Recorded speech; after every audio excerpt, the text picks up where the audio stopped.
क्या लॉफुल था जब लोगों के ऊपर स्नाइपर राइफल से गोली चलाई गई थी?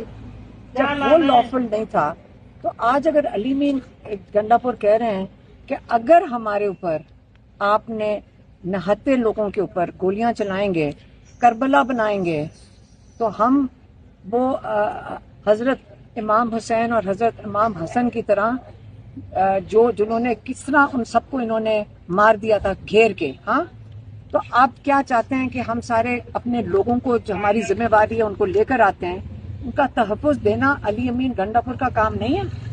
वो कैसे तहफ़्फ़ुज़ देगा? तहफ़्फ़ुज़ अपने डिफेंस में, अपने सेल्फ डिफेंस के अंदर तो क्यों नहीं वो करेंगे? क्योंकि जो गोलियां चलाने वाले वो क्या आपके सामने नजर आ रहा है कि उन्होंने लीगल काम किया था? उन्होंने दहशतगर्दी की थी लोगों के ऊपर, अपने निहत्ते लोगों को मारना दहशतगर्दी थी। स्नाइपर राइफल से गोलियां चलाना दहशतगर्दी है। जब दहशतगर्दी करेंगे और अगर दहशतगर्दी होगी तो अपने लोगों का दिफा करना हम सब पे जिम्मेवारी है, हम सब पे जिम्मेदारी है। 26 को हुआ उसको